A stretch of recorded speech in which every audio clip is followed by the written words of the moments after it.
사도 바울이 아테네에 있는 교회에게 편지를 쓸 때 보면 아테네 사람들이 당시의 철학과 또 종교와 또 문화의 대단한 수준을 보인다는 것을 칭찬하죠. 그리고 또 하나 칭찬하는 말은 너희들에게 매사에 종교심이 많다는 칭찬을 합니다. 이 종교심이라는 말은 당시 그들이 수많은 이름의 신들을 만들어내고 신들을 섬기고 심지어 그들이 신들에게 제사를 할 때 우리가 혹 알지 못해서 제사를 드리지 못하는 신이 있을까 해서 우리가 알지 못하는 신들에 대하여 드리는 제사까지도 드릴 정도였습니다. 다른 말로 하면 사도 바울이 우상이 많은 그 도시의 사람들에게 복음을 전하기 위해서 칭찬하는 것처럼 부드럽게 표현했지만 실은 그들은 수많은 우상을 섬기는, 그야말로 잡신들을 섬기는, 그들이 만들어낸 수많은 어리석은 신들을 섬기는 사람들이었다라고 말할 수 있습니다. 사도 바울이 지적하고 있는 종교심이 많다. 이것은 다른 말로 하면 우리 사람들이 하나님의 형상을 닮은 존재로 지음을 받았습니다. 그래서 사람들은 영적 존재로 지음을 받았고, 영적 존재로 지음받았다는 것은 하나님과 영적으로 소통하도록 지음을 받았다는 것이죠. 그래서 우리는 천지 만물 중에 유일하게 하나님과의 깊은 사귐이 있는 그런 존재로 지음을 받았습니다. 그래서 하나님과의 사귐의 증거가 무엇인가 하면 하나님이 기뻐하시는 예배를 드릴 수 있는 존재로 지음을 받았다라고 하는 겁니다. 그래서 하나님과 소통하고 하나님을 예배할 수 있는 존재로 지음을 받았다. 이것이 우리가 영적 존재로 지음 받았다라고 하는 말로 이렇게 설명할 수 있는 것입니다. 재밌는 것은 사람들이 모여 사는 모든, 역사적으로 모든 곳, 우리가 가끔씩 아마존 지역에 무슨 부족을 발견했습니다, 미개합니다, 이런 이야기를 하지만 아무리 문명이 발전하지 않고 문화적 전수가 없는 그런 곳에 있는 사람들이라고 할지라도 공통적인 특성이 하나 있습니다. 그것이 거대한 로마 제국처럼 제국으로 발전을 하든 아주 소위 말하는 미개한 영역으로 남아있든지 간에 공통점이 있는데, 사람이 살아가는 모든 그 집단에서는 그들이 모두가 다 영적 존재를 예배하고 있다는 사실입니다. 뭔가 영적인 존재를 만들어내고 예배의 대상들을 만들어내고 그들의 두려움, 그들의 소원을 영적 존재에 대하여 반영하고 섬기려고 하는 그런 노력이 있다라고 하는 것이죠. 그래서 그것은 원시 종교의 형태로 발견되기도 하고 아주 철학적이고 고등한 종교의 형태로 발견되기도 하는데, 그러나 그 공통점은 뭔가 하면 사람은 무엇인가를 예배하려고 하고 무엇인가를 섬기려고 한다는 것입니다. 제가 몇 년 전에 한번 소개를 드린 적이 있는데 윌리엄 골딩이라는 작가의 파리 대왕이라는 소설이 있습니다. 그 소설은 저는 굉장히 충격적으로 보고 또 재밌게 읽었습니다만 영화도 물론 나왔습니다. 영화도 잘 만들었습니다. 그 내용이 보면 그렇습니다. 1950년대에 세계 2차 대전을 경험하고 난 다음에 모든 사람들이 패배주의와 염세주의에 빠져 있을 때 나온 소설입니다. 그래서 그때 핵전쟁이 일어났다라고 하는 걸 전제로 하고 영국 정부가 일단의 소년들을 이제 살리기 위해서 비행기로 이송하는 중에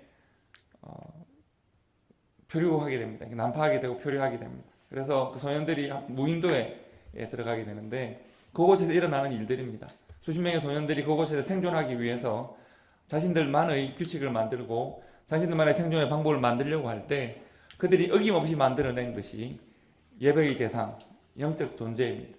그들의 두려움, 그들의 소원, 이 모든 것들이 다 집약되어져 있는 영적 존재를 하나 만들어내고 그 존재의 힘을 입어서 지도자가 되고 그 존재의 힘을 입어서 다른 사람을 정죄하기도 하고 심지어 죽이기도 하는 잔혹함을 보이기도 합니다. 그들이 다시 영국 정부에 구원될 때까지 그들은 조그만 하나의 사회를 만들어내되 그 안에 정치도 만들어내고 경제도 만들어내지만 그 안에 종교적 체계를 만들어냅니다.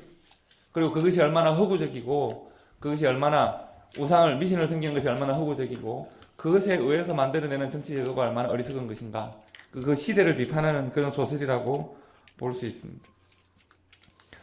사람은 영적 존재로 지음을 받았습니다. 무엇인가를 예배하려고 합니다.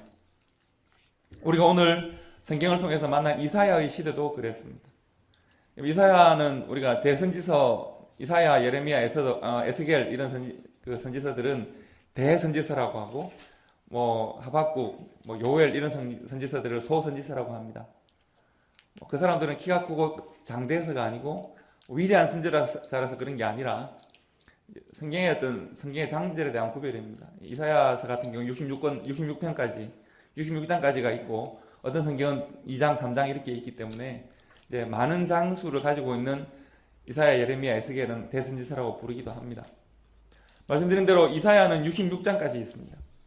그리고 적어도 제 개인적인 견해로 이사야서에서 가장 중요한 한 장을 꼽으라면 43장입니다. 오늘 그래서 여러분들과 43장을 함께 읽고 말씀을 생각하려고 합니다.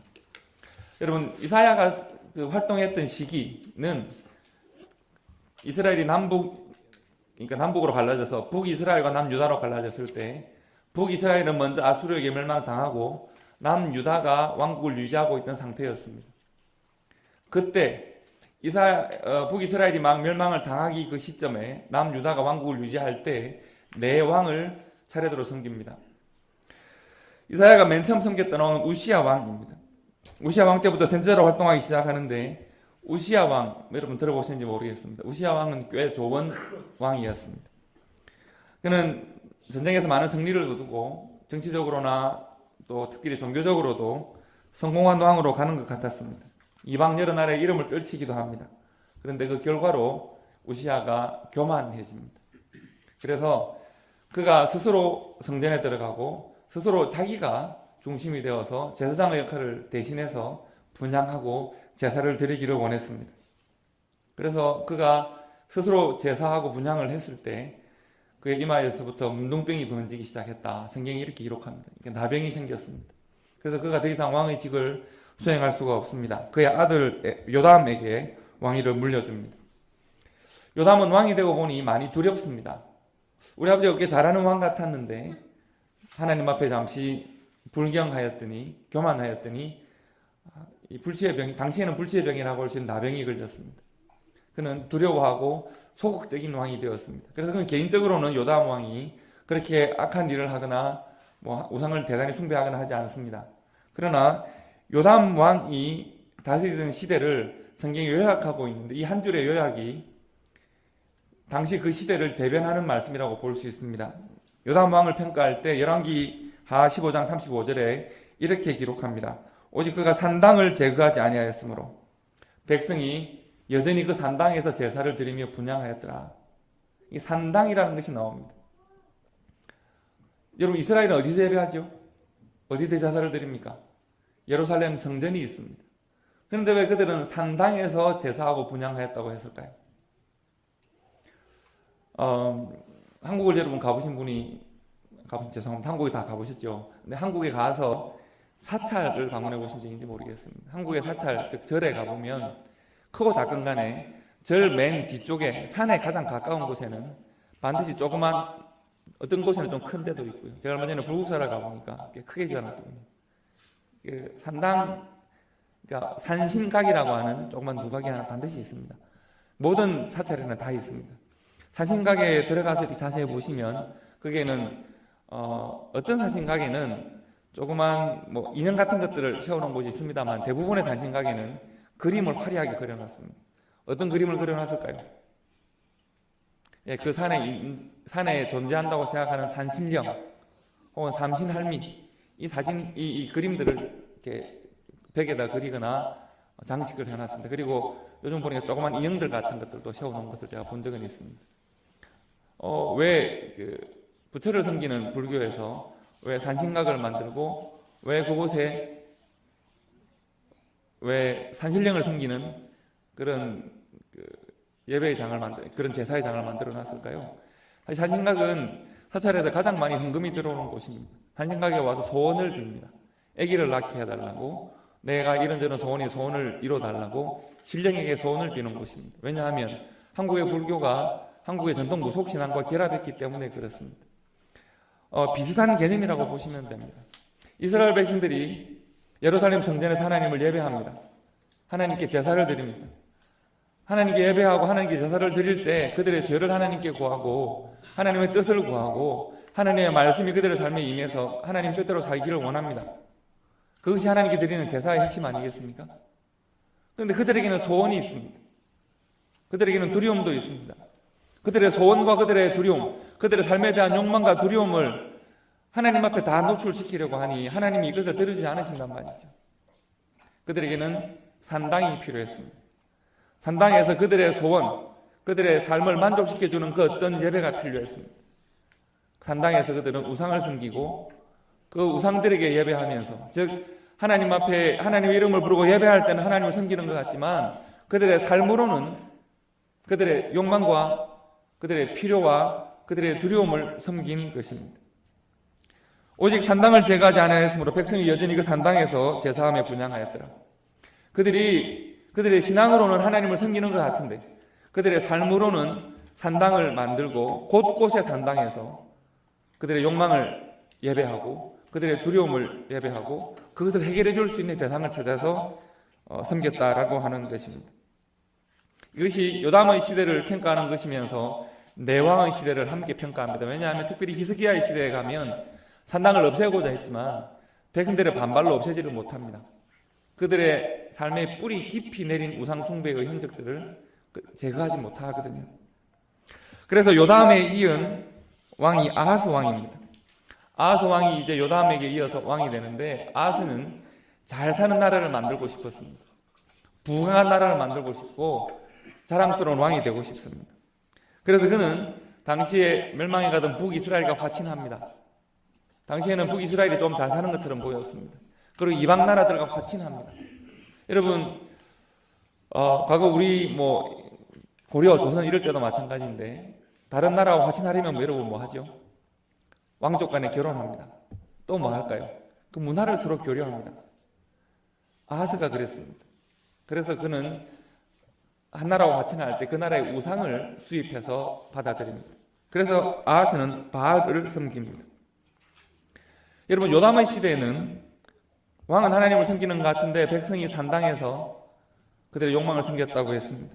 그런데 아하스의 시대에는 왕이 먼저 우상을 섬기고 그렇게 나라가 점점 무너져 나아가는 모습을 볼 수 있습니다.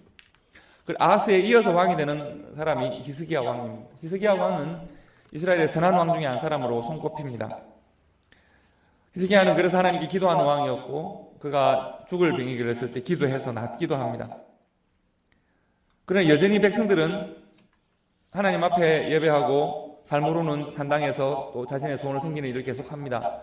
그리고 히스기야는 왕으로서 훌륭한 모습을 보이는 것 같았는데 그가 그 말년에 우시아 같이 교만해집니다.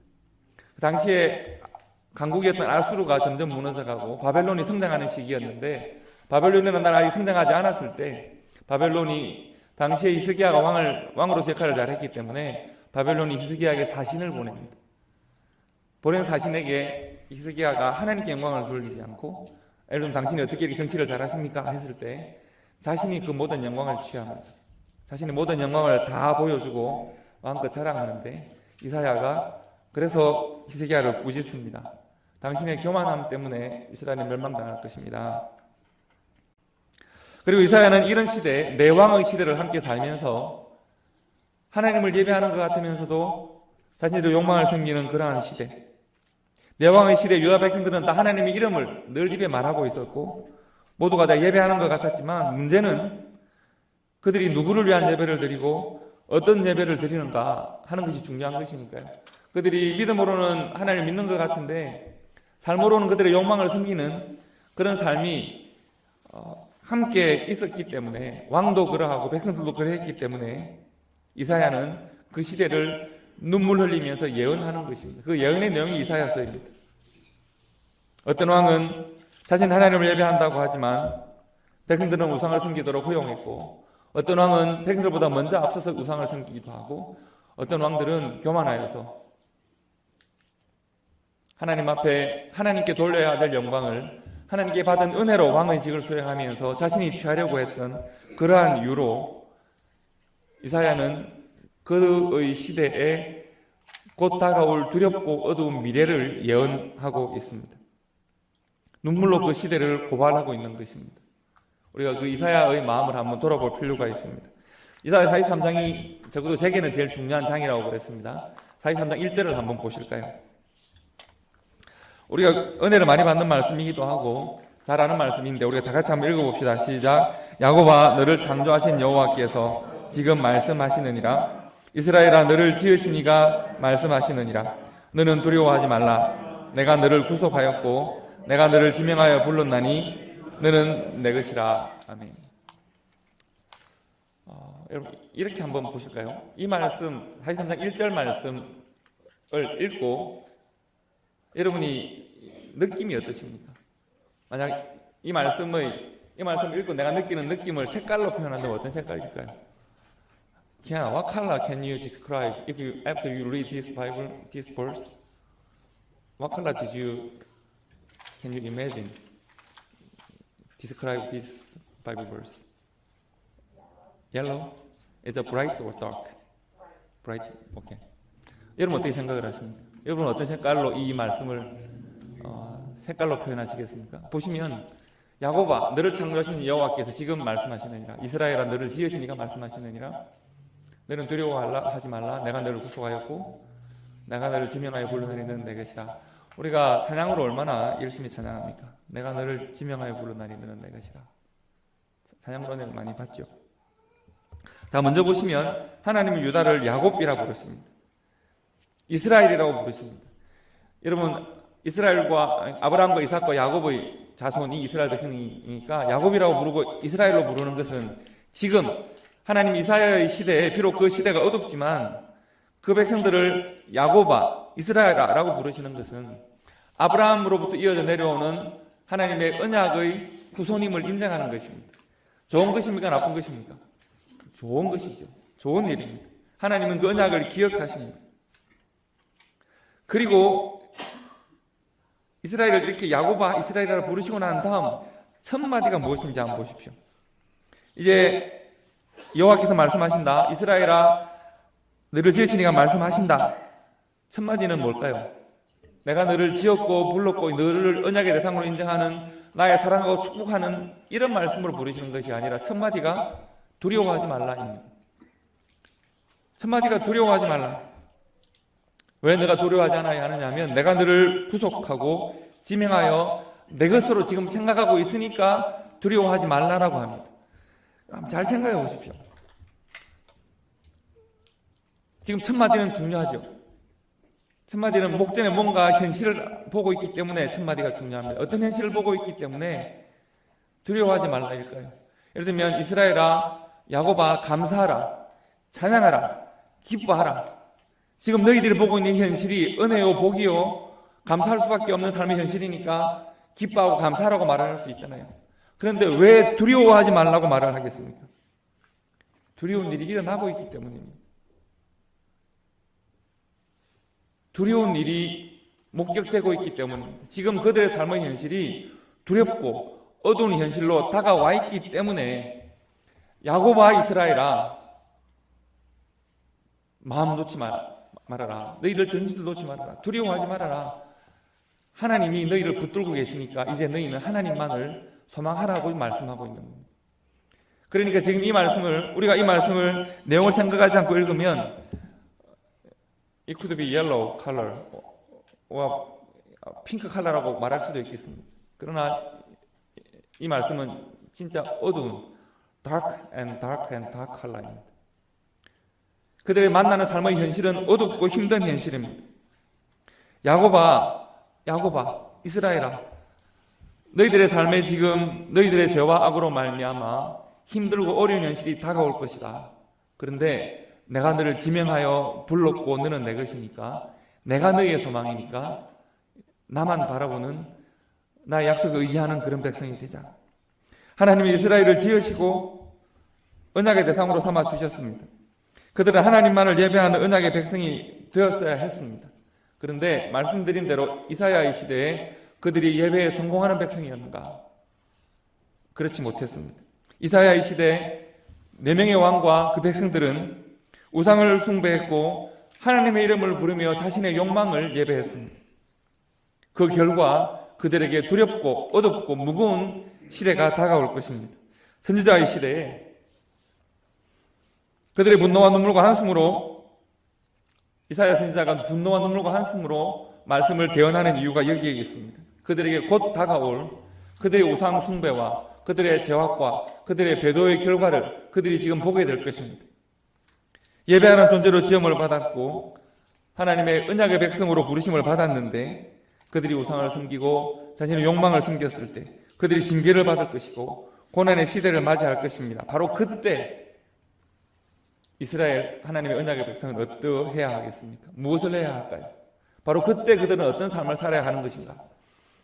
하나님 이사야를 통해서 말씀하십니다. 너는 두려워하지 말아라. 눈앞에 보이는 그 현실에 마음을 다 빼앗기지 말라. 압도당하지 말아라.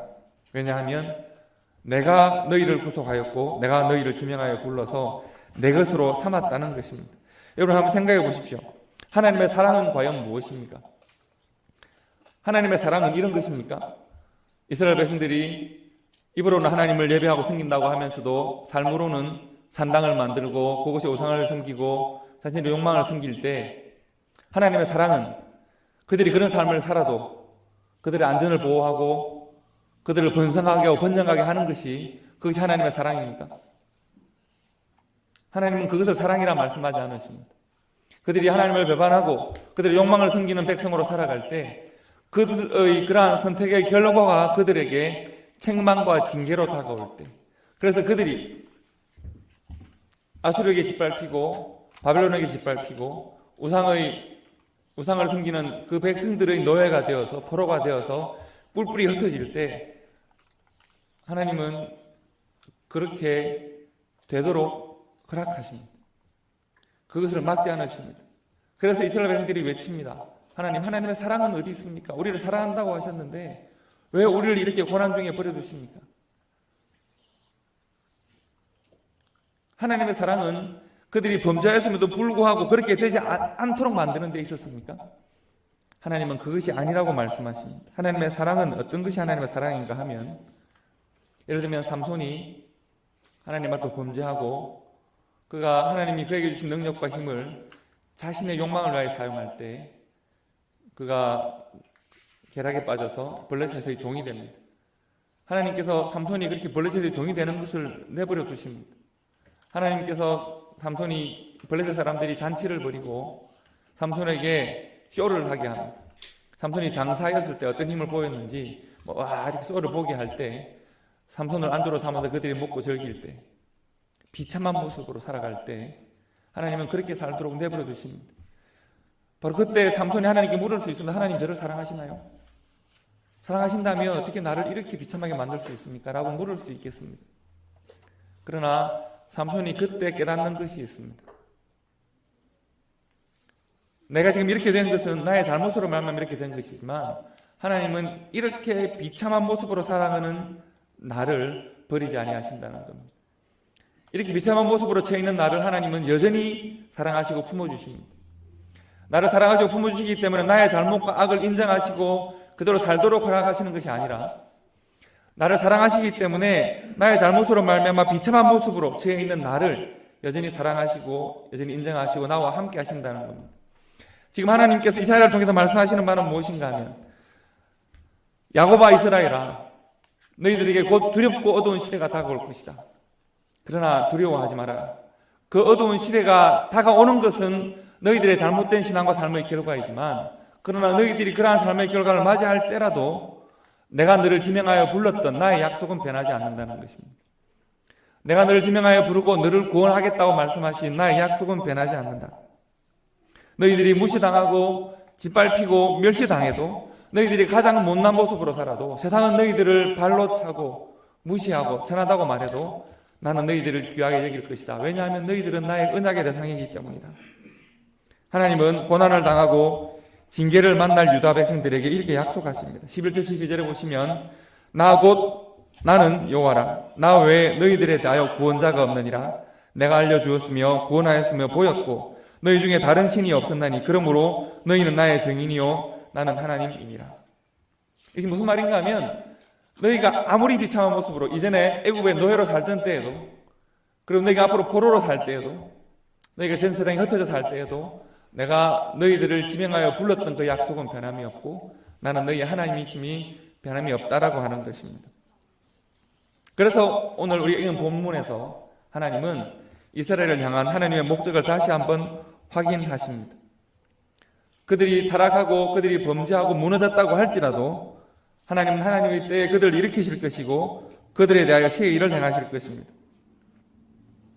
다시 말씀드리지만 하나님의 사랑은 그들이 죄와 악 가운데 살아가되 죄와 악 가운데 그들을 보호하는 데 있는 것이 아니라 그들의 죄와 악의 결과가 그들의 삶에 미칠 때에도 하나님은 그들을 놓지 않으시는 데 있습니다. 그들을 새롭게 하시고 그들을 창조와 구원의 목적에 합당한 삶으로 변화시키려고 하시는데 하나님의 뜻이 있습니다. 그래서 하나님께서 오늘 읽은 본문의 말씀을 허락하시는 것입니다. 오늘 본문의 말씀을 제가 읽을 테니까 다시 한번 우리 보시기 바랍니다. 너희는 이전 일을 기억하지 말고 옛날 일을 생각하지 말라. 보라, 이제 내가 새 일을 행할 것인데 이제 나타낼 것이다. 너희가 그것을 알지 못하겠느냐?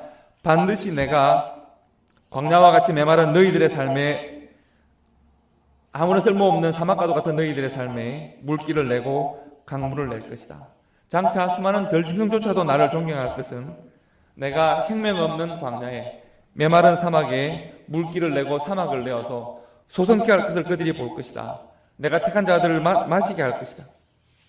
왜냐하면 너희들 이 백성은 내가 나를 위하여 지었고 나를 찬송하게, 나를 예배하도록 하기 위하여 내가 지었기 때문이다. 이렇게 지금 말씀하고 있습니다. 우리가 기억해야 할 것은 이스라엘은, 교회와 성도는 하나님을 위하여 지음을 받았고 하나님을 찬송하도록 지음을 받았고 하나님과 교통하여서 하나님을 예배하고 하나님과의 사귐을 위하여 지음을 받았습니다. 이 일에 성공하는 사람이 가장 행복하고 복되고 가치 있는 삶을 사는 사람이요, 하나님이 기뻐하는 사람입니다. 하나님께서 우리가 어떤 모습으로 살아가든지 간에 우리가 하나님께 우리의 삶의 방향을 돌리기만 하면 하나님 우리를 만나주시고 우리를 통하여 각자의 삶에서 우리가 상상하지 못하는 새 일을 행하실 것이다. 이것이 하나님의 약속입니다. 여러분, 43장은 다시 말씀드리지만 저는 개인적으로는 이사야서의 제일 중요한 말씀이라고 생각합니다. 그리고 21절 말씀 보십시오. 이 백성은 내가 나를 위하여 지었나니 나를 찬송하게 하려 함이니라 라고 하는 정말 아름다운 말씀이 짠 하고 나왔습니다. 이 말씀이 결론이면 좋겠습니다. 근데 실은 이 말씀이 결론이 아닙니다. 우리 말씀 다시 한번 보여주실까요? 예, 다시 한번 읽어봅시다. 시작. 이 백성은 내가 나를 위하여 지었나니 나를 찬송하게 하려 함이니라. 21절의 말씀입니다. 이 말씀이 얼마나 아름답습니까? 여러분과 저를 하나님을 찬송하는 존재로 지었다는데 말이죠. 근데 22절에는 어떤 말씀이 나올까요? 22절은 그러나로 시작합니다. 그러나로 하는 말은 21절에서 나를 찬송하게 하려 함이니라 할렐루야 아멘 하고 짱 끝나면 좋겠는데, 근데 이사야에서는 그러나는 뭐가 이야기가 계속됩니까? 아니면 반대되는 이야기입니다. 반대가 됩니다. 43절에서 어떻게 이야기한다고요? 그러나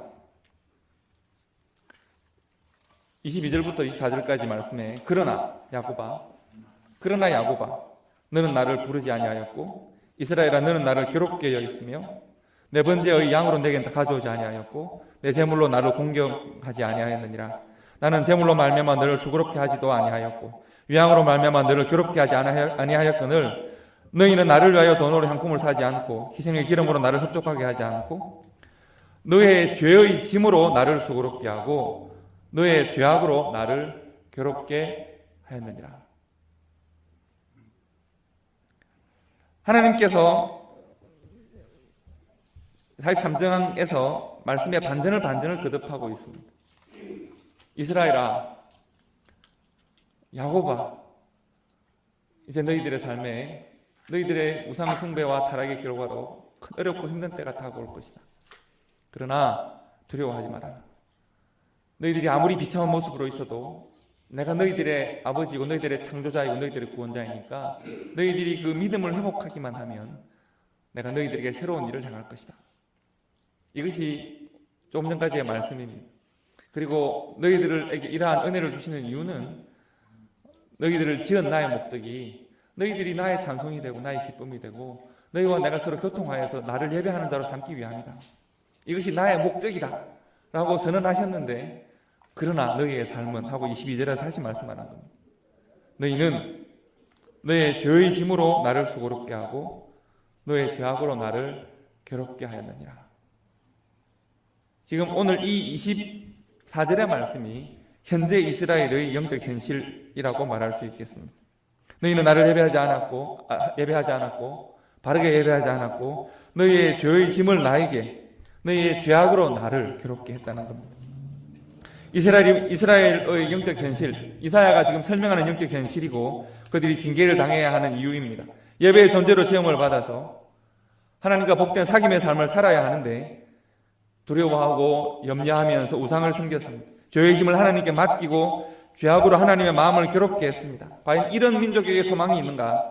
하나님께서 그렇게 아름다운 목적을 주셨는데 하나님을 찬양하게 하고 예배하게 하고 사귀는 귀한 목적을 주셨는데 죄의 짐을 하나님께 다 맡겨버리는 이러한 사악한 백성들에게 과연 희망이 있는가? 소망이 있는가?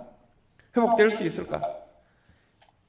예배적 존재로 지음을 받아서 하나님을 배반하고 약속의 존재로 택함을 받았는데 약속을 저버리고 찬양의 존재로 지음을 받았는데 하나님께 찬양하고 영광 돌리는 것이 아니라 자신의 즐거움을 숭배하는 그런 사람들에게 희망이 있을까? 43장에서 의문을 제기합니다. 그런데 하나님께서 이사야서를 기록한 목적은 이사야서 43장의 이 하이라이트는 아직까지 시작되지 않았습니다. 24절에서 내 죄짐으로 나를 수고롭게 하고 내 죄악으로 나를 괴롭게 하였느니라.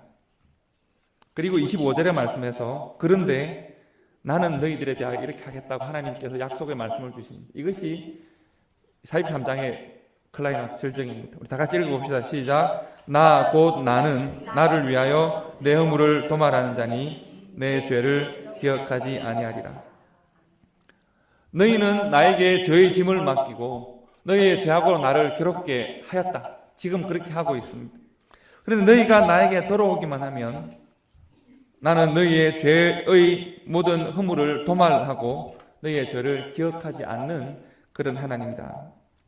즉 이스라엘의 모든 죄와 성도와 교회의 모든 허물은 용납되고 용서될 것이라는 겁니다. 도말을 하고 기억하지 않겠다고 말씀하십니다. 어떻게 이 일이 가능한가? 여러분 이 이사야서에서 43장의 이 표현은 신약의 예수님께서 하시는 말씀과 맥락이 뭔가 비슷하지 않습니까? 우리의 모든 죄와 허물을 사람의 죄와 허물을 사하거나 도말할 수 있는 어떤 자격이나 능력이 없습니다. 그런데 사람이 하나님께 이 죄와 허물을 맡길 때 하나님께서 사람을 사랑하시고 구원하고자 하시기 때문에 하나님의 이름을 부르는 우상의 이름을 부르다가 우상에게 자신의 생각을 내어놓다가 이제 회개하고 깨닫고 알아서 누구든지 하나님의 이름을 부르고 예수 그리스도의 이름을 부르는 자들은 그들의 허물을 도말하고 그들의 죄를 기억하지 않는 은혜를 주시기로 이사야서에서 약속하시고 예수님께서 그것을 확정하시는 것입니다. 십자가의 은혜가 이것을 가능하게 하는 것입니다. 우리는 이사야 43장에서 십자가의 예언을 우리가 함께 지금 보고 있는 것입니다. 이사야는 지금 새 일을 약속하고 행하실 하나님의 놀라운 뜻을 계시의 말씀을 통해서 보고 보여주고 있습니다. 아마 자신도 이 말을 하고 있는 자신도 과연 어떻게 하나님이 이 일을 이루실 것인지를 알지 못하는 것이죠. 하나님이 하나님의 영으로 보여주시는 말씀을 그대로 쏟아내고 있는 것인데 과연 어떤 방식으로 하나님께서 어떻게 이 이스라엘의 악한 죄를 도말하시고 죄를 기억하지 않으시겠다는 것인지 잘 모르겠습니다. 그러나 하나님이 하시겠다고 말씀하시니 그가 성경으로 기록하고 있습니다. 주님께서 이렇게 많은 은혜를 보여주시지만 그러나 죄를 범하고 이렇게 많은 구원의 약속을 주시지만 그러나 그 약속을 배반하는 그러나만 반복하고 있는 이 이스라엘 백성들에 대해서 그들이 이 배반의 그러나보다 그들이 저질렀던 배반의 그러나보다 비교할 수 없이 큰 은혜의 그러나를 딱 허락하셔서 그들은 이렇게 배반하고 이렇게 범죄하고 이렇게 하나님께 모든 죄의 짐을 맡기고 죄악으로 하나님을 괴롭게 하였으나 그러나 하나님은 예수 그리스도의 십자가의 은혜를 준비하셔서 그들의 모든 죄와 악을 담당하시고 죄를 도말하시고 구원의 은혜를 베풀어 주실 것이다 라고 지금 예언하고 있는 것입니다. 성도 여러분, 오늘 이사야 43장 한 장의 말씀을 통해서 우리는 시험과 유혹의 시대를 살아가는 우리들은 우리가 함께 고민할 수 있으면 좋겠습니다. 올해 우리가 우리 신앙의 목표로 생각하는 주제는 하나님과의 좀 더 깊은 사귐입니다. 하나님과 좀 더 깊은 사귐에 성공하는 성도가 되려면, 그런 교회가 되려고 하면 우리는 먼저 예배에 대하여 생각해야 합니다. 이스라엘은 하나님을 예배하는 일에 실패했습니다. 그들은 하나님을 예배하는 것 같았는데 알고 보면 그들의 욕망을 섬겼습니다. 하나님을 예배하는 것 같았는데 그들은 그들의 소원을 섬겼습니다. 이스라엘 성전을 그들이 준비하고 하나님께 이스라엘 성전에 예배하였는데 그들은 자기의 집 뒤에 산당을 준비하고 욕망과 두려움을 숨기는 어리석은 사람들이었습니다. 그들은 예배하는 것 같았는데 실은 예배에 실패했고, 열심인 것 같았는데 실은 예배에 게으른 사람들이었습니다.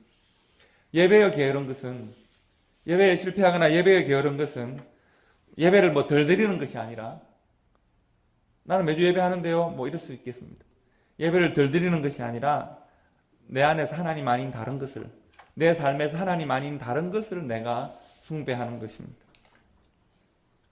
나는 하나님만 섬기고 다른 것은 아닌데요 라고 말씀하십니까? 그것이 아니라 나는 신앙으로 하나님만 섬기는 것 같은데 나의 삶의 우선순위와 가치가 하나님보다 앞서는 수많은 것들을 내가 가지고 있다는 것을 말하는 것입니다. 사람은 영적 존재로 지음을 받았고 내 삶의 우선순위를 섬기는 존재로 지음을 받았습니다. 하나님이 내 삶의 우선순위일 때 내가 하나님을 예배하지만, 하나님보다 앞서는 수많은 가치를 가지고 있을 때 나는 하나님을 내려놓고 그것을 즐기고 그것을 향락하고 그것을 위하여 나를 투자하고 헌신하는 그런 삶을 살게 되는 것입니다. 성도들, 우리는 올해 한 해 하나님과의 더욱 깊은 사귐에 성공하는 교회와 성도가 되면 좋겠습니다. 그렇게 되기 위해서 우리는 하나님을 예배하는 삶에 성공하는 교회가 되면 좋겠습니다.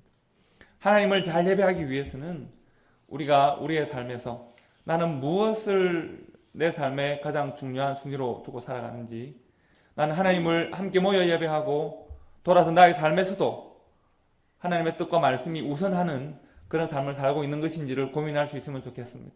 나는 내 삶에 나의 등 뒤에 산당 하나를 메고 살아가는 삶은 아닌지 고민할 수 있으면 좋겠습니다. 그래야 해서 우리가 2023년에 하나님과의 깊은 사귐에 성공하고 하나님을 예배하는 데 성공하고, 하나님이 우리를 지으실 때 말씀하신 나는 나를 찬송하는 존재로, 나를 예배하는 존재로, 나의 깊이 사귐이 있는 존재로 너희들을 지었다 라고 말씀하신, 우리에게 생명을 주신 하나님의 목적이 우리의 삶을 통하여 꽃피고 열매 맺는 귀한 한 해가 될 수 있기를 주님의 이름으로 축복합니다. 기도하겠습니다.